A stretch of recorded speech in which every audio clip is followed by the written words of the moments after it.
अस्सलाम वालेकुम, welcome back to my channel BS notes spark jobs and scholarship. आज के लेक्चर में हमने एक्सरसाइज 5.3 से रिलेटेड थ्योरी डिस्कस करनी है। कुछ डेफिनेशंस जो कि उसमें यूज़ होंगी, कुछ टर्म्स वो डिस्कस करेंगे। लास्ट लेक्चर में हमने एक्सरसाइज 5.2 कंप्लीट कर ली थी, तो कुछ डेफिनेशंस देखनी है आज के लेक्चर में हमने, जो कि हमारी एक्सरसाइज 5.3 में यूज़ होनी है क्वेश्चंस को सॉल्व करने के लिए। तो उससे पहले प्लीज़ आप हमारे चैनल सब्सक्राइब कर दें जिन्होंने अब तक सब्सक्राइब नहीं किया, ताकि आप न्यू वीडियोस से अपडेट रहें। न्यू वीडियोस जॉब रिलेटेड होंगी, स्कॉलरशिप रिलेटेड होंगी, आप सब्सक्राइब करेंगे तो अपडेट रहेंगे। तो अब हम चलते हैं अपनी डेफिनेशंस की तरफ, जो कि एक्सरसाइज 5.3 में हमने यूज़ करनी है, जिनको यूज़ करते हुए क्वेश्चन सॉल्व करने हैं। तो यहाँ पर primes and greatest common divisor, इनको डिस्कस करना है। तो प्राइम की डेफिनेशन क्या है? द नंबर विच हैव, लिखते हैं the number which have two different positive factors. कोई भी नंबर जिसके दो डिफरेंट पॉजिटिव फैक्टर्स होंगे या डिवाइजर्स होंगे वो प्राइम होगा। फॉर एग्जाम्पल, पहले तो ये आपने याद रखना है, P ऑलवेज ग्रेटर देन 1, ठीक है। प्राइम नंबर्स होते हैं वो ग्रेटर देन 1 होते हैं। उसके बाद आप देखें, दो डिवाइजर्स होने चाहिए। The number which have exactly two different positive factors या डिवाइजर्स, मतलब कि प्राइम नंबर के हमेशा दो ही डिवाइजर्स होंगे, दो से ज़्यादा डिवाइजर्स कभी नहीं होंगे। फॉर एग्जांपल, अगर हम 2 को देखते हैं तो 2 के डिवाइजर्स कौन कौन से हैं? एक 2 खुद है और एक 1 है, तो इसलिए 2 क्या हुआ? प्राइम नंबर हुआ। जो प्राइम नंबर होता है ना, उसके जो दो डिवाइजर्स होते हैं ना, एक तो उसका डिवाइजर 1 होता है और एक वो इटसेल्फ, मतलब कि अगर 3 है ना तो आप देख सकते हैं कि 3 का डिवाइजर 1 और साथ 3, तो 3 जो है उसको डिवाइड या 3 कर सकते हैं या 1 कर सकते हैं, तो इसलिए 3 भी क्या हुआ? प्राइम नंबर हुआ। अब हम देखते हैं 4 को। 4 जो है वो 1 में भी चलो हो जाएगा, 2 में भी हो जाएगा और 4, तो इसके तो 3 डिवाइज़र बन गए, तो ये हमारा प्राइम नंबर नहीं है। 2 और 3 हमारा प्राइम नंबर से। इसी तरह कुछ डिफरेंट प्राइम नंबर्स मैं यहाँ पे लिख रही हूँ। एग्जाम्पल जो है 2, 3, 5, 7, 11, 13, 17, 19, 23, तो ये हमारे प्राइम नंबर्स हैं। आप खुद देख सकते हैं कि इन सब का डिवाइज़र या तो ये खुद होंगे या 1 होगा सिर्फ, तो ये हमारे प्राइम्स हैं। नेक्स्ट हमने देखना है कंपोजिट नंबर। कंपोजिट नंबर की क्या डेफिनेशन है? If a number has more than 2 divisors, अगर किसी भी नंबर के 2 से ज़्यादा डिवाइजर्स हैं, 2 से ज़्यादा डिवाइजर्स हैं। फॉर एग्जांपल, यहाँ पर प्राइम नंबर के सिर्फ 2 डिवाइज़र होते थे। अगर किसी भी नंबर के 2 से ज़्यादा डिवाइजर्स हैं तो वो कंपोजिट नंबर होगा। फॉर एग्जांपल, अगर हम 4 को देखें तो 1, 2 और 4, इसका मतलब ये कंपोजिट नंबर हुआ। अब हम देखते हैं 6 को, तो 1, 2, 3, 6, ये भी कंपोजिट नंबर हुआ। इसी तरह कभी भी कोई प्राइम नंबर कंपोजिट नहीं हो सकता और कोई कंपोजिट नंबर प्राइम नंबर नहीं हो सकता, क्योंकि कंपोजिट नंबर के 2 से ज़्यादा डिवाइजर्स होते हैं और प्राइम नंबर के 2 से ज़्यादा डिवाइजर्स कभी नहीं होते। तो इसकी एग्जांपल लिख लेते हैं हम कंपोजिट नंबर की। 4, 6, 8, 9, 10, 12, 14, इसी तरह ये चलते जाएंगे कंपोजिट नंबर। तो ये हमारे कंपोजिट नंबर थे। नेक्स्ट हम देखते हैं, तो अब हमने मर्सन प्राइम देखना है। मर्सन प्राइम की क्या डेफिनेशन है? For any prime number p, if 2p-1 is also prime then it is called Mersenne prime. इसका मतलब है कि ये चीज़ हमें दी हुई है, यहाँ पर हमने ये जो 2p-1 दिया हुआ है, या ये जो p है, ये कोई प्राइम नंबर हमने यहाँ पे पुट करना है, और पुट करने के बाद अगर इसको सॉल्व करने से भी हमारे पास कोई प्राइम नंबर आ जाए तो वो हमारे पास क्या होगा? मर्सन प्राइम होगा। तो ये क्या होगा? हमारे पास मर्सन प्राइम होगा। फॉर एग्जाम्पल, हम यहाँ पर पुट करते हैं 2, हम p is equal to 2 put कर लेते हैं, ठीक है। तो mn is equal to 2p minus 1। तो 2 इधर हमने 2 पुट किया, तो ये क्या बना, 2 2 4, 4 माइनस 1 3। तो ये हमारे पास एक प्राइम नंबर आ गया। तो ये क्या हुआ, मेर्सन प्राइम। हमने यहाँ पर कोई प्राइम नंबर पुट करना है p की जगह पर, और अगर फिर उसके आंसर में हमारे पास प्राइम नंबर आ जाए तो वो मेर्सन प्राइम होगा। फॉर एग्जांपल अगर हमने यहाँ पर कोई प्राइम नंबर पुट किया, ठीक है, लेकिन जो आंसर आया वो प्राइम नंबर नहीं आया, वो कोई कंपोजिट नंबर आ गया, तो वो हमारा मेर्सन प्राइम नहीं होगा फिर। तो नेक्स्ट हम देखेंगे ट्विन प्राइम्स। ट्विन प्राइम्स की हमारे पास क्या डेफिनेशन है, a pair of prime numbers is called a twin prime if these numbers are differ by 2। अगर कोई भी हमारे पास एक पेयर दिया हुआ है जिसमें 2 प्राइम नंबर्स दिए हुए हैं और वो दोनों प्राइम नंबर्स में 2 का डिफरेंस है, तो वो हमारा ट्विन प्राइम्स होगा। अब देखते हैं, एक पेयर देखते हैं, एग्जाम्पल देखते हैं 5 और 7, इसमें 2 का डिफरेंस है, 5 6 7, सॉरी जी ठीक है 5 और 7, तो इसमें 1 का डिफरेंस है। तो 7 में से इनका डिफरेंस हम लेके देखते हैं, 7 माइनस 5 इज इक्वल टू 2। तो इनमें 2 का डिफरेंस आ चुका है। वैसे 5 6 7 है, लेकिन अगर डिफरेंस लें तो वो 2 का है। तो ये क्या हुआ, हमारा ट्विन प्राइम हुआ। अब इसी तरह हम एक और देखते हैं, 3 और 5 देखते हैं। तो 3 5 माइनस 3, तो ये भी 2 का डिफरेंस के साथ है, तो ये भी हमारा ट्विन प्राइम हुआ। इसी तरह हम क्या देखते हैं, 7 और 9 देखते हैं। 9 माइनस 7, तो ये भी 2 हो गया। तो ये तीनों क्या थे, हमारे ट्विन प्राइम्स थे। इसी तरह और भी काफ़ी ट्विन प्राइम्स हैं। फॉर एग्जांपल 11 एंड 13 का पेयर, और 17 एंड 19 का पेयर, वो भी ट्विन प्राइम है। तो इसी तरह हमारे कुछ ट्विन प्राइम्स है। फॉर एग्जांपल अगर हमारे पास कुछ ऐसे हो जाए 3 और 7, तो क्या ये हमारा ट्विन प्राइम होगा? नहीं। 7 माइनस 3 करें तो हमारे 4 आएंगे। 7 माइनस 3 करने से क्या आएगा, डिफरेंस क्या आएगा इसका, 4 आएगा। तो ये हमारा ट्विन प्राइम नहीं होगा, क्योंकि डिफरेंस क्या होना चाहिए, 2 का डिफरेंस होना चाहिए। तो नेक्स्ट हम देखते हैं परफेक्ट नंबर्स। परफेक्ट नंबर की डेफिनेशन क्या है, if N is any positive integer, N जो है वो कोई भी पॉजिटिव इंटीजर है, then it is called a perfect number if it is equal to sum of its positive divisors other than itself. अगर कोई भी हमारे पास एन है, वो कोई पॉजिटिव इंटीजर है, हमने सबसे पहले उसके डिवाइजर्स लेने हैं। हमने उसके डिवाइजर्स ले लेने हैं। तो आपको तो पता है कि हर जो नंबर है उसके डिवाइज़र में वो खुद भी आता है। 6 है तो 6 का डिवाइज़र 6 भी होगा, 5 का डिवाइज़र 5 भी होगा। तो आपने 5 या 6 के अलावा बाकी सारे डिवाइज़र्स देखने हैं, बाकी सारे डिवाइज़र्स को प्लस कर लेना। फॉर एग्जांपल अगर हम 5 भी देख रहे हैं ना, तो हमने 5 के अलावा जो बाकी डिवाइज़र्स होंगे ना 5 के, उन्हें प्लस कर लेना। 5 के तो डिवाइज़र्स होते ही नहीं, बिकॉज इट इज़ प्राइम। हमने कोई कंपोजिट नंबर देखते हैं, फॉर एग्जाम्पल हमारे पास 8 ही है, तो 8 के डिवाइजर्स कौन कौन से होंगे, 1 2 4 और 8।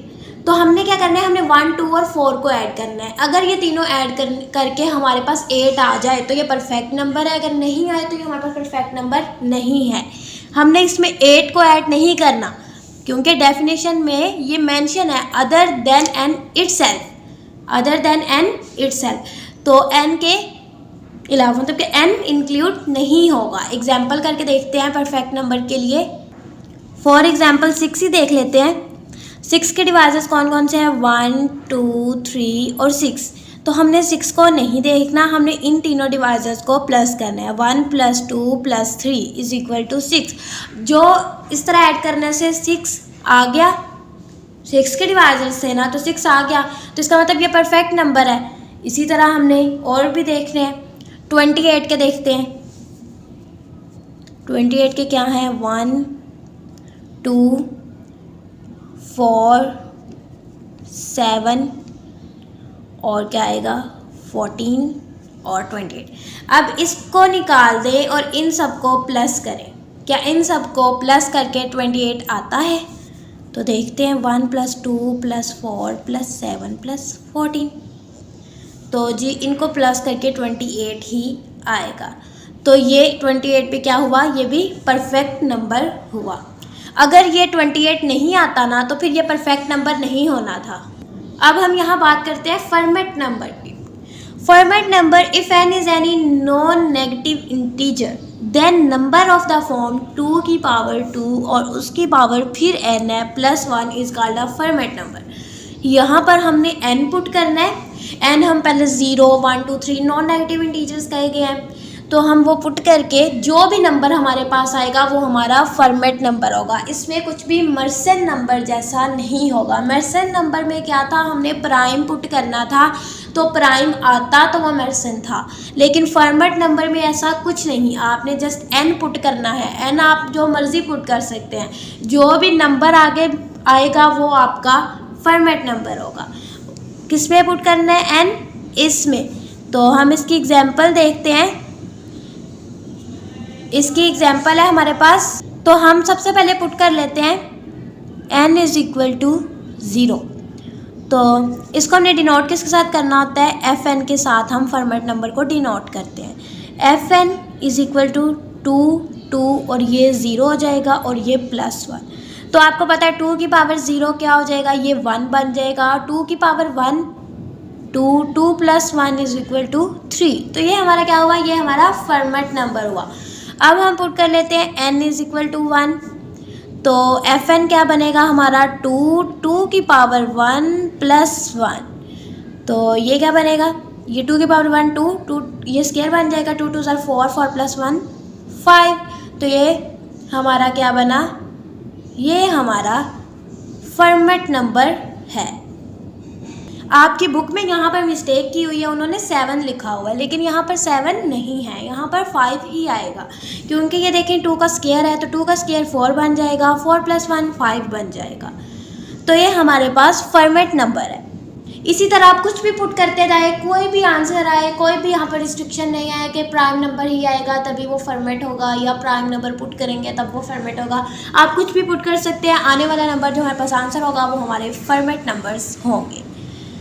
तो नेक्स्ट हम देखते हैं GCD, जिसे जो कि ग्रेटेस्ट कॉमन डिवाइज़र है। तो GCD हमारे पास क्या है, GCD ये ग्रेटेस्ट कॉमन डिवाइज़र, ये आप 5 क्लास में ही स्टार्ट हो जाता है, वहाँ पर हम पढ़ते हैं। तो let a and b be 2 integers not both 0। For example हमारे पास कोई भी 2 नंबर्स हैं, 2 इंटीजर्स हैं, तो वो दोनों ज़ीरो नहीं हो सकते, इंटीजर्स हैं, दोनों ज़ीरो नहीं हो सकते। The largest integer d is called GCD। तो जो लार्जेस्ट इंटीजर d जो GCD होगा वो कौन सा होगा, जो a को भी डिवाइड करेगा और b को भी होगा। वो लार्जेस्ट नंबर जो a को भी डिवाइड करे और b को भी डिवाइड करे, वो हमारा क्या होगा, GCD होगा, या ग्रेटेस्ट कॉमन डिवाइज़र होगा। GCD को हमने डिनोट कैसे करना है, ये इसको डिनोट करने का तरीका है GCD और ब्रैकेट में a और b, ठीक है।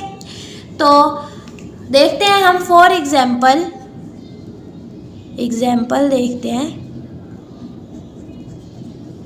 एग्जाम्पल में अगर हमें दे दिया गया है 24 और 30, तो हमने सबसे पहले क्या करना है, इनके हम लिखते हैं डिवाइजर्स लिखे हैं इनके 1 2 3 4 6 8 12 24। अब 30 के लिखते हैं 1 2 3 5 6 10 15 30। अब हमने इनके क्या देखना है, जो कॉमन डिवाइजर्स है पहले वो देख ली। कॉमन डिवाइजर्स कौन कौन से हैं, 1 2 3। ये हम जब 5 क्लास में करते थे तब भी हम इनको बिल्कुल ऐसे ही करते थे, और कोई भी नहीं है। अब इनको यहाँ लिख लें, कॉमन डिवाइजर्स कौन कौन से हैं, 1 2 3 और 6। अब इनमें से जो सबसे बड़ा डिवाइज़र होगा ना वो हमारा GCD होगा। तो ये सबसे बड़ा डिवाइज़र है, तो 6 हमारा क्या हुआ, GCD हुआ। किसका, 24 और 30 का ग्रेटेस्ट कॉमन डिवाइज़र कौन सा है, 6 है। तो इस तरीके से हम greatest common divisor find out करते हैं। तो अब आपका लेवल बड़ा है, आपको तो देख के पता चल जाना चाहिए कि जो भी दो नंबर्स दिए हुए हैं इनका क्या ग्रेटेस्ट कॉमन डिवाइज़र हो सकता है। एक और एग्जांपल हम देखते हैं। अगर हमारे पास 12 और 14 दे दिया गया तो इनको देख के हमने देखना है कि इनका ग्रेटेस्ट कॉमन डिवाइज़र कौन सा है। तो पहले 12 के लिख लें, 1 2 3 4 6 12। फिर अब 14 के लिख लेते हैं, 1 2 7 और फिर 12। तो यही है हमारे पास। तो देखते हैं 1 2, जस्ट 1 और 2 है तो इसका ग्रेटेस्ट कॉमन डिवाइज़र क्या होगा, 2 होगा। तो इस तरीके से हम ग्रेटेस्ट कॉमन डिवाइज़र्स देखते हैं। नेक्स्ट आ जाता है हमारे पास relatively prime numbers. Relatively prime numbers की डेफिनेशन क्या आती है, 2 numbers a and b are called relatively prime if both numbers have GCD 1। अगर कोई भी दो नंबर्स हैं और हमें कहा गया है इनको चेक करेंगे रिलेटिवली प्राइम है या नहीं है, तो हम कैसे चेक करेंगे, हम उनका ग्रेटेस्ट कॉमन डिवाइज़र देखेंगे। अगर उनका ग्रेटेस्ट कॉमन डिवाइज़र जो है वो 1 आ जाए तो वो रिलेटिवली प्राइम है। अगर उनका ग्रेटेस्ट कॉमन डिवाइज़र 1 नहीं आता तो वो रिलेटिवली प्राइम नहीं है।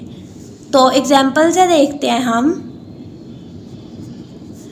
अगर हमारे पास ये दिया गया है तो इसका हमने जीसीडी देखना है। इसका जीसीडी क्या आएगा, 1 आएगा। इसका मतलब 5 और 7 क्या है, रिलेटिवली प्राइम है।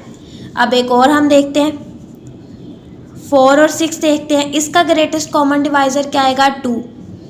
तो क्या ये हमारा रिलेटिवली प्राइम होगा, नहीं, क्योंकि जीसीडी 1 आना चाहिए तब ये रिलेटिवली प्राइम होगा। एक और देखते हैं, इसी तरह हम 7 और 9 देखते हैं। इसका जीसीडी 1 है तो ये हमारा रिलेटिवली प्राइम होगा। तो ये हमने इस तरीके से चेक करना है, जस्ट जीसीडी चेक करना है। अगर वो 1 आ जाता है तो वो रिलेटिवली प्राइम है, अगर नहीं आता तो वो रिलेटिवली प्राइम नहीं है। नेक्स्ट हमारा आ जाता है लीस्ट कॉमन मल्टीपल, जिसको हम एलसीएम भी कहते हैं, और ये हमने क्लास 5 से ये स्टार्ट हो जाते हैं। तो इसकी डेफिनेशन क्या है, let A and B 2 positive integers, the least common multiple of a and b is the smallest integer which is divisible by both a and b। इसमें आपने क्या करना है, a and b कोई भी दो पॉजिटिव इंटीजर्स दिए होंगे, उनका लीस्ट कॉमन मल्टीपल a और b का वो स्मॉलेस्ट इंटीजर होगा जो कि डिविजिबल होगा a और b दोनों के साथ। तो देखते हैं इसके एग्जाम्पल से समझते हैं इसे।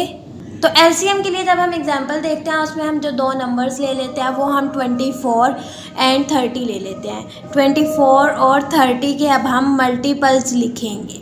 24, 48, 72, 96, 120, 144, 168 मल्टीपल्स लिख रहे हैं। 216 तक मैंने लिख लिए। अब मैं 30 के मल्टीपल्स लिख रही हूँ। 30, 60, 90, 120, 150, 180, 210, 240। तो अब हमने इनमें देखने हैं जो कॉमन होंगे ना वो निकालने हैं सबसे पहले।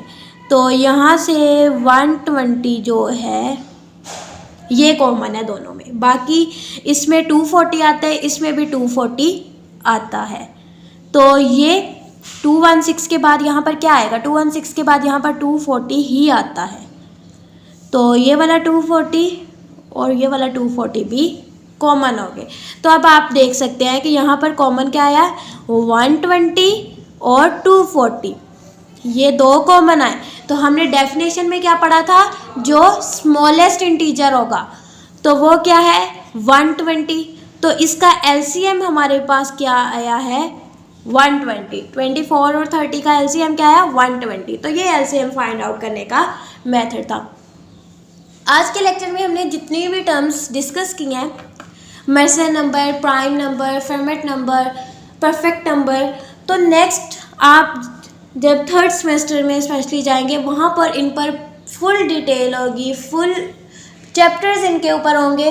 तो आपके लिए ज़रूरी है कि आप यहीं पर इनकी बेसिक्स देख लें ताकि आपको वहाँ पर जाकर इनकी बेसिक्स में ज़्यादा प्रॉब्लम ना हो। तो ये हमारा आज का लेक्चर था जिसमें हमने कुछ टर्म्स डिस्कस की जो कि यूज़ होनी है हमारी एक्सरसाइज 5.3 में। तो इंशाल्लाह नेक्स्ट लेक्चर में हम एक्सरसाइज 5.3 स्टार्ट करेंगे। अगर आपको वीडियो अच्छी लगी हो तो लाइक कर दें, चैनल को सब्सक्राइब कर दें ताकि न्यू वीडियोस जो जॉब रिलेटेड हो, स्कॉलरशिप रिलेटेड हो, वो आप तक पहुंचती रहें और आप न्यू वीडियोस से अपडेट रहें। नेक्स्ट वीडियो तक के लिए अल्लाह हाफिज़।